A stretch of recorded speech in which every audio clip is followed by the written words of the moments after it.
action. 5, 4, 3, 2, 1. Thank you. Recorded first in 1960 for the Elvis is Back album, and then there's 1973, the live version. He had a lot of fun doing that live, and you could tell he enjoyed playing around with that one. I think the Aloha is my favorite version of that. Is it? Yeah, probably so. He did it several times, but that's the one everybody knows. Yeah. And you think Madison Square Garden is going to beat the Aloha in our little list? As far as the list, no, probably not, because the Aloha was like billions of listeners worldwide, so probably not. But you asked me what my favorite was, and I would say it's definitely a toss-up between Madison Square Garden and Memphis 74 Live. I think, well, we'll talk about this more when we do the list, but I think there was more energy in the Memphis 74 album and the Madison Square Garden. Oh, yeah. I mean, you just hear people constantly screaming throughout the entire concert. Yeah, I think in Hawaii, he was a little nervous. Yeah. And he knew he had all these cameras on him, and he was trying to be, very professional. He basically stood still. Yeah, he didn't do as much. Yeah, he wasn't his goofy self. But it's iconic, and it was seen all over the world. Yeah. Like I said, we'll talk more about that later, but it gives everybody something to ponder on until we get to that list. Yeah, exactly. Yeah, that was from 1974, the hometown concerts. They loved him in Memphis. He was Memphis, wasn't he? Oh, he's Memphis. He still is, really. He still is. He's still Vegas, and he's still Memphis. He is, yeah. In fact, we are due to go back to that place soon. I'm missing that barbecue and all that good stuff. We haven't been since, a couple years now. It's unusual for us. Right. Well, hopefully soon we'll get back to a normal life, and we can go back to our wonderful land of Memphis. Yeah. All right. And Margaret just turned 80. Yeah, she did. And what an amazing lady she is. And she's still so beautiful. Inside and out. Yep, inside and out. I was going to say singing. And we read an article together recently about a story that I'd never heard before about a time when they were seeing each other when they were filming Viva Las Vegas. Right. And they were having a lot of late night car rides through the hills there in Beverly Hills, as well as motorcycle rides. And Elvis took her out on a motorcycle ride right there in Beverly Hills and ran out of gas. Oh, well, and he rolled into, I don't know, parking lot or whatever, parked it, and they had to walk down to the nearest gas station. And Elvis went into the gas station to pay for gas and realized he had no money. He didn't carry cash, did he? He never did, really. No. So I don't know why he thought he had money. Maybe he did carry it from time to time, but he didn't have it at that time. So very embarrassed, walked back out to Aunt Margaret and asked her if she had any cash. And she's the one that told the story in this article, and she said, here they are at the time, some of the most famous people, and neither one of them had any money. She didn't either. Wow, unbelievable. Yeah. So as it turned out, the owner of the gas station recognized them. I would certainly hope so. Yeah, and especially Elvis ended up being a very big Elvis fan, and he told Elvis, look, if you can sign me, an autograph, I'll let you fill your car up. So of course Elvis was like, oh, it pays off to be Elvis Presley, so he did. He signed for him, and they filled his his little motorcycle up or whatever, and then they went on their way. But then when they got home, Elvis made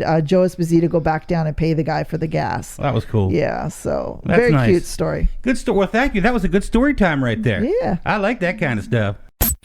I understand as a child, Andy Kaufman would stand on his bed, sort of like little Danny Hawthorne used to do. And he would practice all the lines. And clearly he paid attention to Elvis because he had all the jokes. Something wrong with my lip and all that kind of stuff. Is that how you started doing Elvis? Because I don't know if listeners know that Dan can actually mimic him pretty well. Well, yeah. Is that how you started? Little like that? Yeah. When you were young? Like I said, my sister's tennis racket and my leather jacket and the Flaming Star album got me to become Elvis.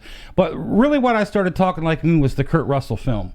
Oh, why is that? I watched it over and over, and I said, if this guy can talk like him, I can talk like him. So I would mimic Kurt Russell's Elvis. And you have a baritone voice anyway, and so does Kurt Russell. So I think if you have the right tone, you just have to get the expressions. The trick to Elvis is the accent and the way he said certain word, time.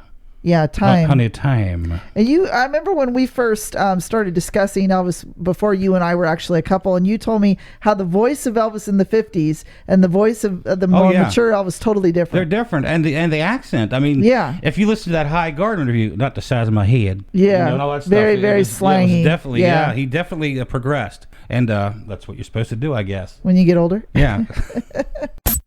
Something else we want everybody to ponder on, that's calling us up and leaving us a message on our machine, telling us their favorite song, what they love about Blue Suede Connection, whatever they want to tell us. Tell them about how we called ourselves this weekend, and it rang like, we don't realize, guys, that it rings like 8 times before the voicemail picks up, so we apologize about that. We did try to adjust it, and neither one of us could seem to figure out how to adjust it. You're the brains of this organization. If you can't fix it, no one can.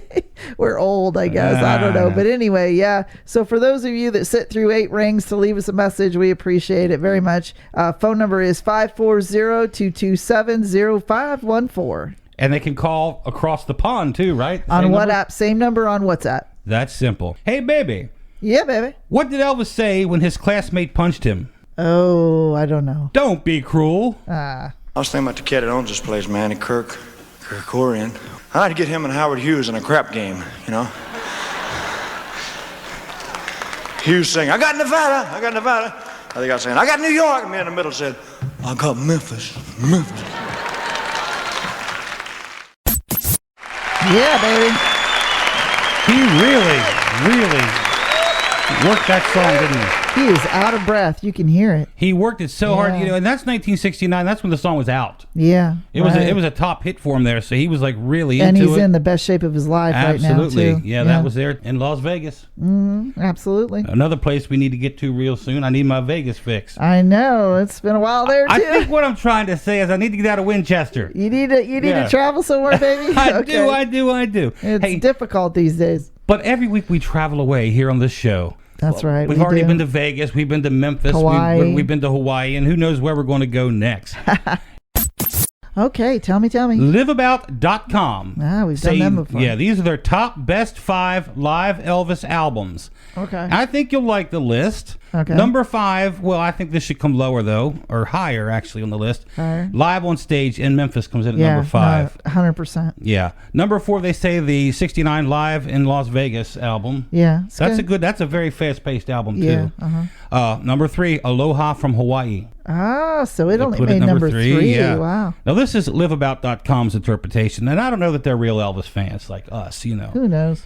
Number 2 on their list, Elvis in Concert from 1977. Now, I like that a lot. There are fans who don't like that. Wow, really? But I like it, but I don't think it's his best concert. No, definitely not. And they have number 1. You picked it. Elvis as recorded at Madison Square Garden. Yeah, he is hot there, man. Yeah, he is. But I really think Live on Stage should be at least down to number 2. I think Elvis in Concert should go up to number 3 or 4, but that's my personal opinion. But again, every Elvis fan's different. We all have different ideas. With you there. Yeah, I think that Elvis in Concert, once again, that's controversial. Some just don't like it because he wasn't his healthiest. But if you listen to his voice is dynamic. Yeah, his voice is just so dynamic that right? He sounds tired. Exactly. Or type Blue Suede Connection in the search bar over there on Facebook. It'll pop right up, and from there you can find our website link at bluesuedeconnection.com. It's that easy. Very. Hey TL, how did Elvis like his milkshakes? All shook up. Hey TL, I think Elvis fans are starting to catch on to Blue Suede Connection. What's not to love, Daniel? 2 hours of great Elvis music, lots of fun. It's our own private party. And we want everybody to be part of the party. Hear all the hits, rare cuts, and lots of surprises too. We are your Blue Suede Connection. Thanks for watching. Don't forget to like and subscribe to the channel. And hit that notification bell. We are your Blue Suede Connection.